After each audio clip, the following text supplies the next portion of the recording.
Olá, tudo bem? Eu sou o pastor Magno Lessa e você é bem-vindo ao meu canal. Nesta aula, nós vamos estudar sobre a amizade de Jesus com uma família de Betânia.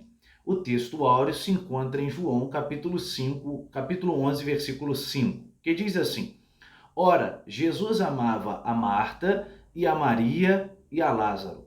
A verdade prática diz, dentro da família, a amizade com Jesus evoca comunhão, conselho, simpatia e reciprocidade nos relacionamentos. Aqui, agora, olhando para os objetivos da lição, nós temos que o primeiro objetivo será explicar a vida social de Jesus. Sim, Jesus teve vida social. O segundo objetivo será elencar os frutos da amizade com Jesus. E o terceiro objetivo será ensinar aqui lições que podemos aprender a respeito da amizade de Jesus com a família de Betânia. Bom, então qual é a palavra-chave que vai nortear toda a nossa lição? É a palavra amizade. Vamos aqui agora para a introdução, que diz assim: a amizade é um dos bens mais preciosos da vida. Nesta lição, estudaremos a relação de amizade de Jesus com Marta, Maria e também Lázaro. Nós temos uma belíssima narrativa ali em João, capítulo 11, no Evangelho segundo João, que dentro do Evangelho segundo João é o último sinal de Jesus. Abra um parêntese para dizer que no Evangelho de João, os milagres de Jesus não são chamados de milagres, mas são chamados de sinais. E no caso da ressurreição de Lázaro, nós temos o último sinal de Jesus, tá? Que é a ressurreição de Lázaro. Logo, nós veremos que essa família hospedou nosso Senhor em sua casa, por isso desfrutou de influências abençoadas na sua vida cotidiana. Jesus, por algumas vezes, passará em Betânia, não somente ele, mas também ele e os seus discípulos, e é por isso que o pastor Elianai está dizendo para nós que aquela família desfrutou, sim, de uma boa convivência com Jesus, uma amizade benéfica, uma amizade boa. De fato, é uma história especial que nos ensina preciosas lições e é essas lições que nós vamos extrair aqui neste momento. Se você gosta das aulas que são aqui apresentadas, se você gosta do conteúdo aqui tratado, nos ajude compartilhando aqui este vídeo, curtindo, se inscrevendo em nosso canal. Se possível, deixe aí alguma sugestão, alguma pergunta, e assim você vai estar me ajudando a produzir para o YouTube mais e mais conteúdos. Vamos aqui ao primeiro tópico, que diz a vida social de Jesus. Jesus foi um ser social. Então Jesus foi criado na casa de seus pais, na cidade de Nazaré, uma aldeia que naquela época era uma aldeia onde residia várias pessoas pobres. Não era uma aldeia da elite, não. Era uma aldeia mais pobre, mais simples, tá? Jesus desenvolveu relações pessoais como qualquer pessoa. Às vezes a gente não pensa Jesus como alguém que foi criança em algum tempo, que foi pré-adolescente, que foi adolescente. Embora, é claro, na época de Jesus você não tinha esse conceito de adolescência, um conceito mais recente. Mas Jesus passou até os seus 30 anos de idade pelas idades que todas as pessoas passam. E ele cultivou relacionamento, ele tinha amigos, ele tinha colegas. Ele precisou estudar, precisou aprender a falar, precisou ser alimentado pela sua mãe. E ele teve, portanto, relacionamentos pessoais como qualquer pessoa. Ao longo do Evangelho de Jesus, ou dos Evangelhos, nós vamos perceber o desejo que Jesus nutria pela amizade sincera, pela amizade verdadeira. Inclusive, em um dado momento, ele dirá aos seus discípulos que não chamaria mais os seus discípulos de servos, mas chamaria de amigos, tá? Então, como filho mais velho, já vimos na aula passada que Jesus era o primogênito e, portanto, o primeiro filho, e assim o filho mais velho, Jesus era obediente aos seus pais e muito consciente das responsabilidades que competia a ele por ele ser o filho mais velho. Ele acompanhou José e aprendeu a profissão de carpintaria.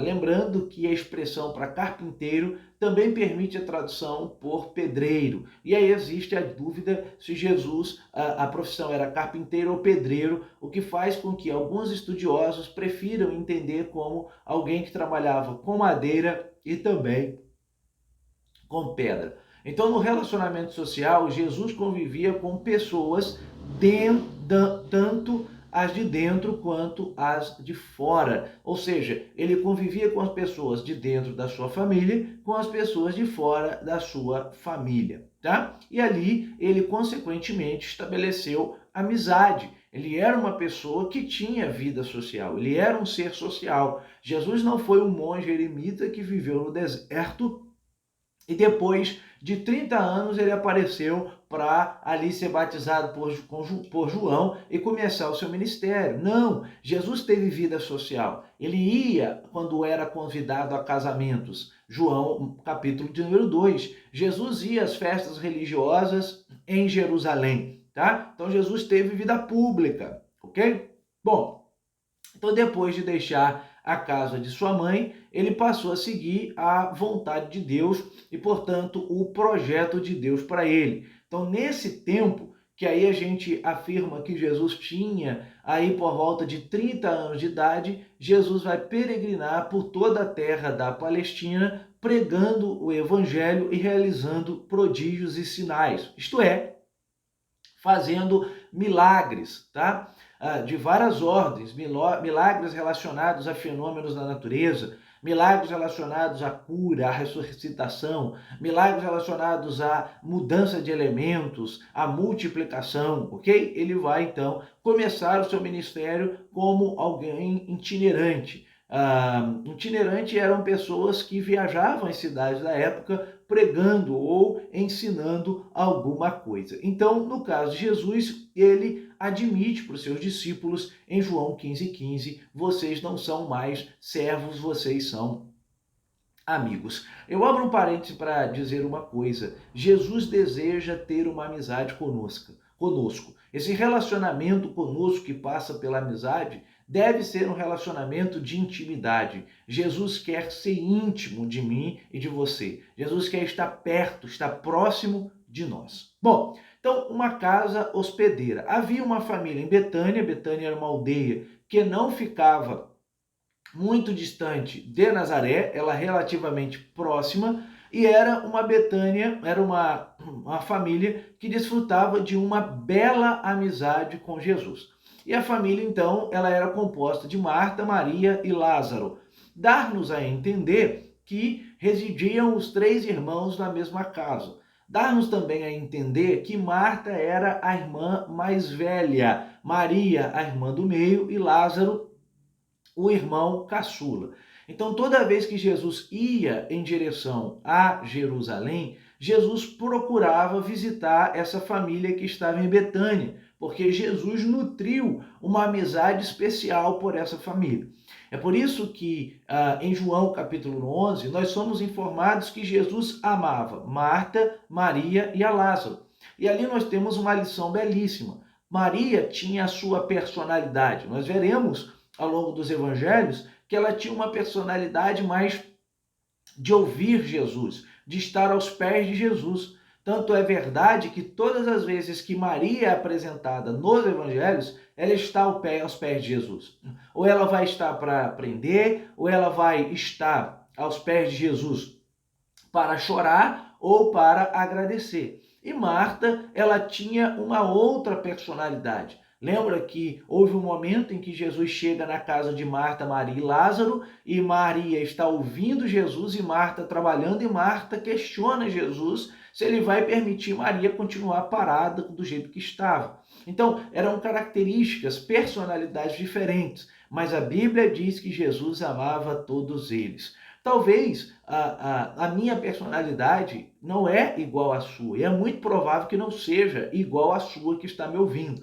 Mas eu, embora diferente de você, e você, embora diferente de mim, somos alvos do amor de Deus e Deus me ama assim como ele te ama, tá? Então era uma amizade sincera. É por isso que Jesus passava naquela cidade e ali ele encontrava uma casa para que ele pudesse se hospedar. E ele recebia ali um acolhimento, ele recebia ali uma proximidade, ele recebia ali na casa de Marta, Maria e Lázaro um carinho. Então ele passava naquela cidade, naquela aldeia, para visitá-los e também para que talvez pudesse descansar um pouco e quando ele estivesse com os discípulos também passariam ali com ele, tá? Bom, então Jesus foi recebido por essa família. Se entre os próprios irmãos havia os que não compreendiam a missão, né, a missão de Jesus, nós vimos isso na aula passada, Jesus não foi aceito inicialmente entre os seus irmãos não aceitaram ele como Messias, embora isso tenha mudado posteriormente, e isso fica claro para nós quando a gente vê Tiago, por exemplo, como líder da igreja de Jerusalém, Tiago que era irmão de Jesus, mas embora ele não tenha encontrado uma proximidade, um reconhecimento por parte dos seus irmãos ali, filhos de José e Maria, Jesus encontrou um acolhimento na casa de Marta, Maria e Lázaro. Então, o episódio aqui, ele marca essa amizade. Após a missão dos 70, é quando nosso Senhor foi com seus discípulos para a aldeia de Betânia. Então, nesse caso, Marta foi quem recebeu e sua irmã Maria assentou-se para ouvir Jesus. Isso aparece em Lucas capítulo 10, versículo 38 e 39. Certamente Jesus aproveitava essa caminhada para visitar amigos. Isso significa que Jesus teve amigos. Tenha amigos também. Tenha amigos que sejam leais, que sejam verdadeiros, que sejam coerentes, amigos que sejam íntegros, amigos que têm coragem de dizer para você quando você está errado. Porque uma amizade verdadeira é uma amizade que tem coragem de dizer, olha, não vai por esse caminho, olha, não faz isso porque você está errado. Isso é uma amizade verdadeira. Uma amizade verdadeira, ela confronta quando há necessidade. Ela diz não quando há necessidade. E o confronto é um pressuposto do amor, era um pressuposto da amizade verdadeira. Quem ama, confronta. Quem ama, diz não. Então, ao longo da sua caminhada, talvez você não vai ter muitos amigos ou muitas amigas. Mas ainda que você tenha poucos amigos e amigas, que esses amigos e amigas sejam leais e fiéis. Talvez você tenha 100 mil seguidores no Instagram, 3 mil amigos no Facebook, mas se eu te perguntasse agora, fale para mim de fato, de verdade, quem são seus amigos? Na hora difícil, na hora da dificuldade, que você pode contar com ele, com ela. É possível que agora você esteja sentindo dificuldade de trazer a memória. Por quê? Porque amigos são poucos. Mas deixa eu dizer uma coisa, ainda que você não encontre muitos amigos na caminhada, saiba que existe um interesse latente em Jesus, grande em Jesus, em ser seu amigo. Vamos aqui para o tópico de número 2. Fruto da amizade com Jesus, presença real do Filho de Deus. Quando Marta, Maria e Lázaro descobriram em Jesus a resposta para todas as suas indagações, entenderam que essa relação com o Salvador era mais que uma mera relação pessoal ou social. Era a presença real do Filho de Deus dentro da sua casa. Eles vão ver em Jesus o Messias prometido, o Filho de Deus, o enviado por Deus, aquele que foi dado por Deus e que viesse à humanidade para sofrer por amor a essa humanidade. Eles vão olhar Jesus e ver nele que ele era divino. Então, isso significa submeter-se voluntariamente aos seus ensinos, mandamentos, né? E desfrutar de um relacionamento com ele. Coisa boa é desfrutar de um relacionamento com Jesus. Coisa boa é estar perto de Jesus. Coisa boa é se assentar para ouvir Jesus falar. Coisa boa é ser guiado, é ser conduzido, é ser levado por Jesus. Coisa boa é ter Jesus como mestre. Coisa boa é deixar Jesus ir à frente e nós, como mestres, como discípulos e amigos de Jesus, vamos seguindo as suas pisaduras. Bom é se relacionar com Jesus, bom é ter intimidade com Jesus e Jesus quer ter intimidade com você. E por que eu estou dizendo isso? Porque Jesus não está morto. Jesus ressuscitou ao terceiro dia e ele vive está. É por isso que quando dobramos o joelho, podemos falar com ele. É por isso que quando lemos a palavra, sentimos ele falando conosco. É por isso que ele pode falar conosco por intermédio da ação poderosa e sobrenatural do seu Espírito. Subtópico de número 2, desenvolvimento espiritual. A amizade de uma família com Jesus converge em adoração, contrição e quebrantamento espiritual. Por 3 vezes, os autores dos evangelhos citam atitudes distintas entre Maria, irmã de Marta, em relação ao Senhor.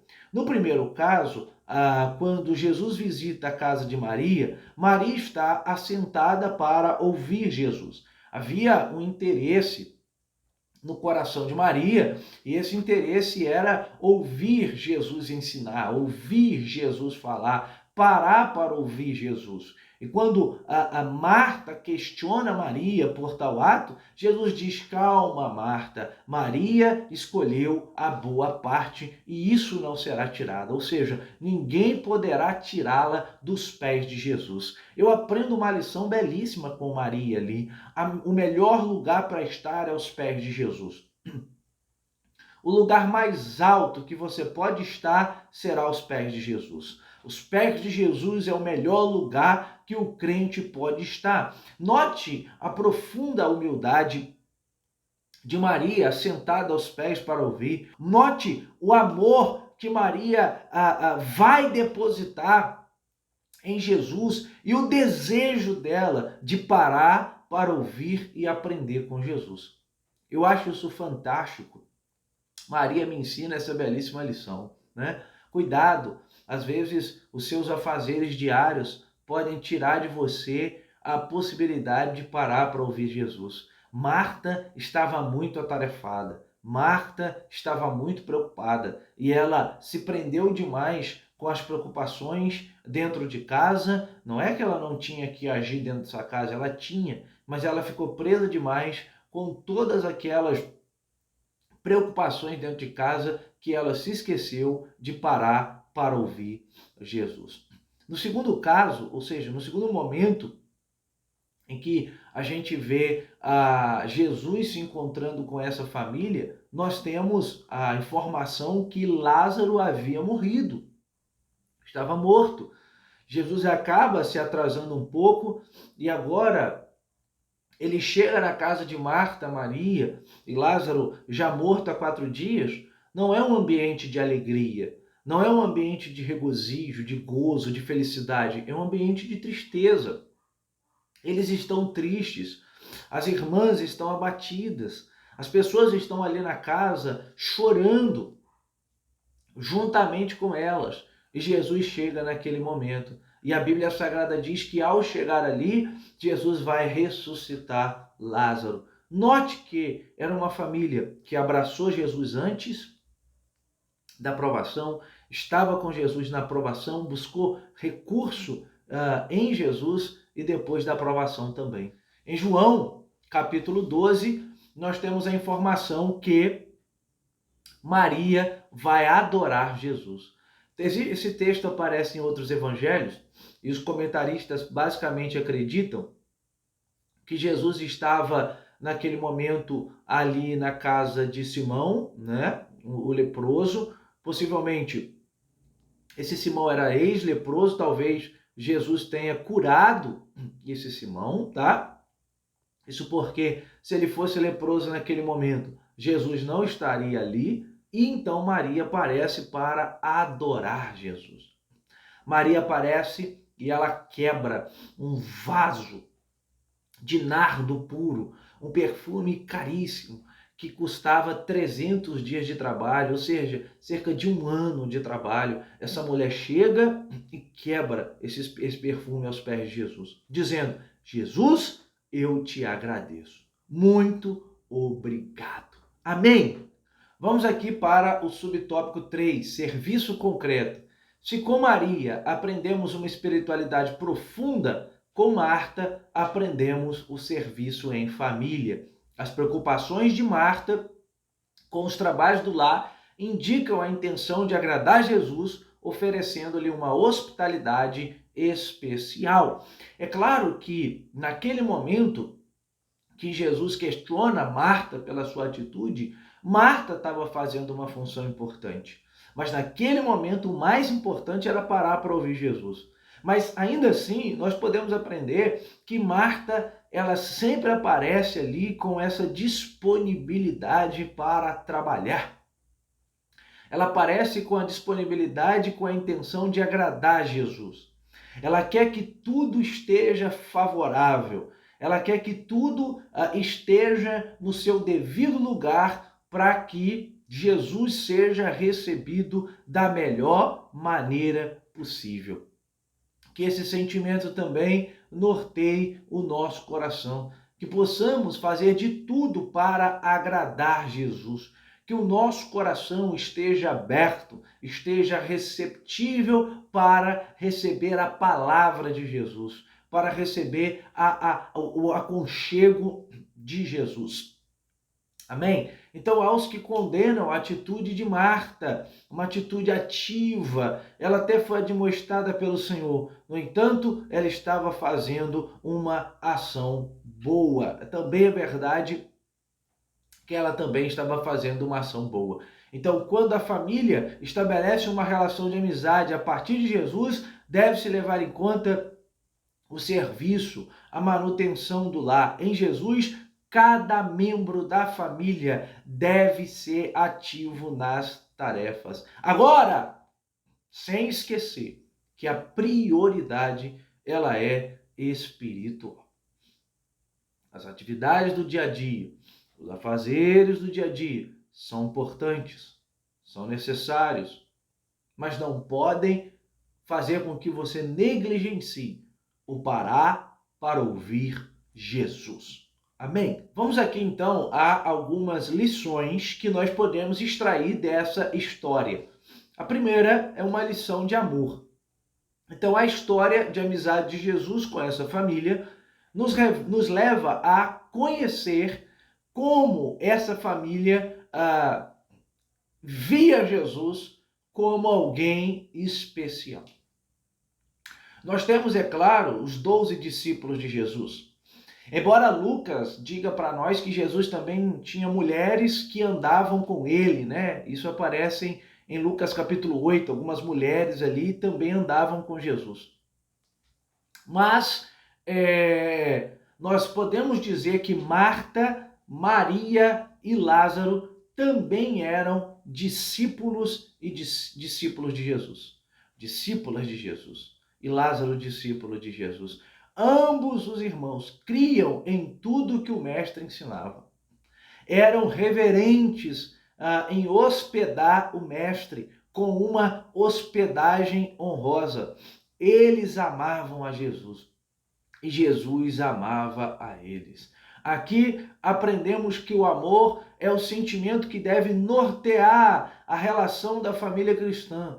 Num lar cristão, a amizade com Jesus ela é essencial e não pode faltar amor entre a família, o cônjuge, entre os filhos, os pais com os filhos. Não pode faltar amor a Deus, amor a Cristo. Não pode faltar a nosso amor e a nossa amizade a Jesus. Que possamos providenciar em nossa casa um ambiente propício para que Jesus, a presença poderosa dele, abunde dentro da nossa casa, dentro do nosso lar. Que na sua casa haja amor, que na sua casa haja amizade, que na sua casa haja companheirismo, que na sua casa haja um relacionamento íntimo com Jesus.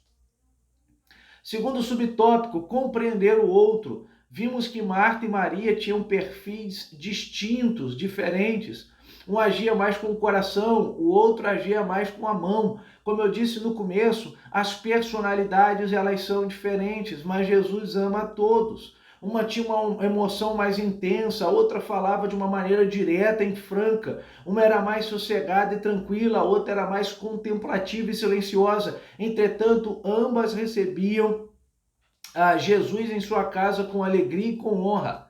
Em nossa família também é assim, na mesma casa que habitam pessoas com personalidades diferentes uma das outras. Só que o que eu dou glória a Deus é que a Bíblia diz que Deus não faz acepção de pessoas. Nós somos diferentes, você é diferente de mim, eu sou diferente de você, mas todos nós somos alvos do amor glorioso e poderoso de Deus. E Deus quer que nos relacionemos com Ele. É preciso ter a disposição no seu coração para você compreender o outro, para você tolerar o outro, para você administrar ali as personalidades que são diferentes. O problema é que a gente não quer conviver com o erro do outro e acha que só o outro erra. Isso não é verdade. Isso não é verdade. Às vezes a gente tem uma percepção do outro e a percepção nossa do outro é basicamente o seguinte: ele comete erros, a personalidade dele não é fácil. Mas será que o outro também não tem essa percepção de você? Será que o outro não olha para você e diz assim: ele comete erros, ou você comete erros? A sua personalidade não é fácil? É porque às vezes a gente olha apenas o cisco que está no olho do outro e se esquece que há uma trave em nossos olhos. Então, quando a gente começa a perceber que nós somos falhos também, que nós erramos também e que às vezes conviver conosco não é fácil, deixa eu te fazer uma pergunta: você suportaria conviver com uma pessoa exatamente igual a você? Com as mesmas qualidades, com os mesmos defeitos, com os mesmos trejeitos? Exatamente. Imagine que pudesse fazer uma pessoa exatamente como você. Exatamente. Você conseguiria ser amigo de uma pessoa exatamente como você? Talvez você está dizendo: nossa, seria desafiador, né? Seria desafiador, tá? Então que a gente pratique o amor dentro de casa, esse amor ligado com o perdão, entendendo que o outro é diferente de mim e eu preciso respeitar esse outro, eu preciso amar esse meu cônjuge que é diferente de mim. Ele vai falhar comigo aqui e ali. Meus filhos são diferentes de mim, embora sejam meus filhos, eles são diferentes. Então é possível que você fale com seus filhos e seus filhos falem com você, mas dentro de casa, dentro da família, dentro do lar, nós aprendemos e desenvolvemos o amor, o perdão, porque aprendemos com Jesus que é assim que a gente deve agir. Jesus ama pessoas diferentes.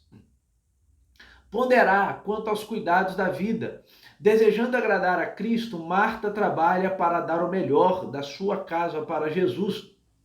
Por isso, acabou se distraindo com muitos serviços, esquecendo de priorizar também a parte espiritual de sua vida. Esse é um risco. Tem gente que trabalha muito, porque quer conquistar, porque quer crescer na vida, e não há problema você querer conquistar, não há problema você querer crescer. O problema é quando isso começa a te fazer mal e você começa a negligenciar o tempo que você deveria dedicar para estar com Cristo, para estar até com a sua família. Cuidado para você não negligenciar, não deixar de lado, não empurrar para debaixo do tapete o seu relacionamento com Jesus e a sua vida espiritual, porque você está muito preso nos afazeres diários e está negligenciando a sua vida espiritual. Essa é a crítica que Jesus faz a Marta. Ela se mostrou muito distraída aos vários serviços. Naturalmente, aqui Jesus não ensina a ficarmos descansados com nossas responsabilidades. Na verdade, sua palavra é para quem está sobrecarregado com muitas atividades externas, como era o caso de Marta. Nosso Senhor ensina que a vida não é só trabalho, pois nem só de pão viverá o homem. Lembra do que Jesus disse lá para o diabo quando ele foi tentado no deserto? E o diabo disse: transforma essas pedras em pães se você é filho de Deus. E Jesus disse: não só de pão viverá o homem, mas de toda a palavra que sai da boca de Deus. A vida tem a ver com o equilíbrio da alma e do espírito, pois o ser humano vive de toda a palavra que sai da boca de Deus. Cuidado para que essas coisas não estejam desequilibradas na sua vida. Portanto, ter uma vida social agitada sem uma vida espiritual de raízes profundas, é viver um vazio. Assim, em pouco tempo, não teremos mais o fervor espiritual, porque negligenciamos a nossa vida espiritual. Negligenciamos o estar com Jesus, negligenciamos o andar com Jesus, negligenciamos o abraçar Jesus e caminhar com Ele e ter junto dele um porto seguro, um amigo verdadeiro. A família deve ser um ambiente em que a nossa vida com Deus seja potencializada, a fim de que nossa vida social seja produtiva e abençoada. Não despreze o seu relacionamento com Jesus. Vamos aqui então para a nossa conclusão. Então, a nossa amizade com Jesus implica ter comunhão com Ele em todo o tempo das nossas vidas. Tenha comunhão com Jesus ao longo do seu dia. Fale com Ele em pensamento. Chame Ele para fazer parte dos seus projetos. Chame Ele para fazer parte do seu casamento. Chame Ele para fazer parte da sua família. Estamos chegando ao final, não só da lição, mas como da revista. E a revista nos ensinou que uma família sólida é uma família pautada nos princípios da palavra de Deus. Ele é o amigo sem igual. Ele é aquele que nos conforta quando precisamos, nos consola quando choramos, mas também nos exorta quando necessário. A família que cultiva a amizade com Jesus vive na dimensão do amor. Procura compreender os outros membros da família e pondera os cuidados dessa vida. A família cristã com Jesus tem o privilégio de desfrutar da sua presença real no cotidiano. Portanto, não podemos viver sem a amizade do nosso Senhor Jesus. Amém? Com isso, então, chegamos aqui ao final da nossa aula e também da nossa revista. Espero que Deus, ao longo dessas aulas, tenha falado grandemente ao seu coração. Que Deus continue te abençoando e sigamos firmes no nosso relacionamento com Jesus. Tá bom? Um grande abraço.